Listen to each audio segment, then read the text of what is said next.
Nós humanos costumávamos ter superpoderes reais, mas todos eles desapareceram há muito tempo porque essas habilidades se tornaram inúteis e a evolução as eliminou. Por exemplo, um desses superpoderes era o sono de hibernação. Sim, não parece tão legal quanto o teletransporte ou voar, mas no mundo moderno seria útil. Imagine que você vai para a cama antes do inverno e acorda na primavera. Nada de frio, nada de gastar dinheiro com comida nessa época, apenas um sono longo e profundo. Então, talvez nossos antigos ancestrais hominídeos, mais parecidos com primatas do que com humanos, pudessem entrar em uma longa hibernação. Isso ocorreu há cerca de 500 mil anos, centenas de milhares de anos antes do surgimento do primeiro Homo sapiens. Os hominídeos daquela época viviam em cavernas durante a Idade do Gelo e caíam em um longo sono para sobreviver. No entanto, esse não é um fato confirmado, mas os cientistas têm algumas suposições sobre isso. Paleontólogos encontraram muitos fósseis de nossos ancestrais em uma caverna espanhola. Sua análise mostrou que os hominini não tinham vitamina D e reservas de gordura. Esses indicadores estranhos mostraram que os habitantes dessas cavernas poderiam estar em um estado de hibernação. Talvez seus processos metabólicos tenham ficado mais lentos e suas reservas de gordura e vitaminas tenham se esgotado para sustentar a vida durante um longo sono. É claro que essa habilidade pode ser útil no mundo moderno, mas tem várias desvantagens. Vejamos o exemplo dos ursos e os problemas que eles podem enfrentar durante a hibernação. Processos metabólicos exclusivos sustentam seu longo sono, mas se esses processos forem violados depois de acordar, o urso pode ficar muito doente. Isso pode acontecer devido a uma quantidade insuficiente de gordura e reservas de alimentos. Outra habilidade do passado ajudaria a economizar milhares de dólares para as pessoas modernas. Essa habilidade é ter dentes fortes e saudáveis. Hoje temos clínicas odontológicas, equipamentos de alta tecnologia, centenas de tipos de escovas e pastas de dente, enxaguantes bucais e muito mais para a saúde de nossos dentes. Apesar disso, os povos antigos tinham dentes mais fortes e mais saudáveis. Mandíbulas mais poderosas e dentes afiados permitiam que eles mastigassem carnes duras. E a imunidade da cavidade oral não permitia o desenvolvimento de bactérias. Mas então surgiu a agricultura. As pessoas começaram a comer grãos. Isso acrescentou novas espécies de bactérias à cavidade bucal, enfraqueceu os músculos da mandíbula e provocou cáries. Os dentes ficaram mais frágeis, mas eles sofreram o golpe mais severo quando as pessoas descobriram o açúcar. Os doces trouxeram muitos problemas à saúde dos dentes. Anteriormente, os dentes funcionavam como uma ferramenta para processar materiais duros, mas depois começamos a comer alimentos macios, almôndegas e frango frito, e a força dos dentes perdeu o sentido. A evolução tirou isso de nós.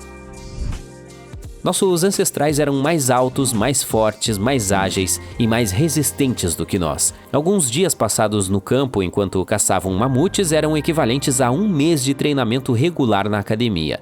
As pessoas não eram obesas, elas comiam alimentos naturais e pareciam atletas. Mas por que elas eram mais altas? O que influenciava o crescimento ósseo? Nos últimos 10 mil anos, as mudanças no crescimento foram mais perceptíveis. Mas essa tendência mudou em nossa direção nos últimos séculos. As pessoas começaram a ficar mais altas. É difícil determinar a causa exata de tais mudanças. Pode ser genética, meio ambiente, estilo de vida, nutrição ou tecnologias modernas. Portanto, há 40 mil anos, os Cro-Magnons caçavam e coletavam na Europa. Eles eram mais desenvolvidos fisicamente graças a esse estilo de vida. Seus ancestrais migraram da África para a Europa, o que foi um motivo do alto crescimento. Os ossos mais longos foram úteis para a adaptação ao clima quente da África. Porém, após 30 mil anos, o crescimento das pessoas diminuiu drasticamente devido ao início do clima frio e ao desenvolvimento da agricultura. Nossos ancestrais passaram por períodos de fome e seus corpos encolheram com o tempo para se adaptarem a uma dieta escassa.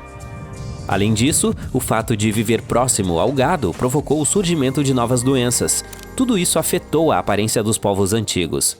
Hoje em dia, quase não existem esses problemas. Você pode comer alimentos saudáveis, receber cuidados médicos e tomar vitaminas. Tudo isso nos permitiu crescer alguns centímetros a mais, mas uma mudança no corpo humano ainda permanece um mistério. Atualmente temos a civilização mais avançada da história. As pessoas se tornam profissionais em neurociência e física termonuclear, criam computadores poderosos, têm acesso a todo o conhecimento do mundo e estudam as profundezas ilimitadas do espaço. Mas, por alguma razão, nosso cérebro se tornou muito menor do que o das pessoas que viveram há vários milhares de anos. Mas como isso é possível, já que as pessoas se dedicavam à agricultura, ao comércio e à fabricação de ferramentas simples em um passado distante? Em seguida, começaram a surgir as grandes cidades, a arquitetura, a arte e a tecnologia. E durante todo esse tempo, nosso cérebro estava encolhendo enquanto a humanidade avançava. Ele perdeu um pedaço equivalente a 4 bolas de ping-pong. O motivo não é que as pessoas fossem mais inteligentes no passado. O volume do cérebro não está relacionado ao nível intelectual. É possível que o cérebro das pessoas tenha encolhido por causa da coletividade. Para entender o que isso significa, vamos dar uma olhada nas formigas. Os cientistas mediram o tamanho do cérebro de algumas espécies. Eles observaram que as espécies que participavam de sistemas sociais complexos tinham cérebros menores. Isso significa que se uma formiga interage estreitamente com outras formigas, compartilhando o trabalho com elas, seu cérebro diminui.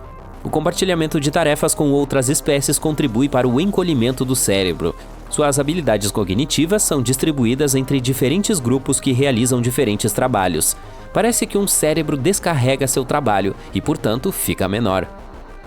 Ou seja, se você vive sozinho em uma ilha, pratica agricultura, pesca e constrói uma casa sozinho, seu cérebro fica maior. Mas em uma sociedade grande, onde todas essas atividades são distribuídas entre muitos habitantes locais, o cérebro humano está encolhendo. De certa forma, a inteligência se torna coletiva. E em que momento a inteligência humana se tornou tão coletiva quanto possível? Quando surgiu a escrita. Ela surgiu cerca de 2000 anos antes do início do encolhimento do cérebro. Quando as pessoas aprendiam a escrever, elas liberavam uma grande área de memória no cérebro. Elas não precisavam manter todas as coisas e ideias necessárias na cabeça. Com o desenvolvimento da civilização, a coletivização da humanidade cresceu, e então surgiram a TV e a internet. Descobriremos como isso afeta nosso cérebro no futuro.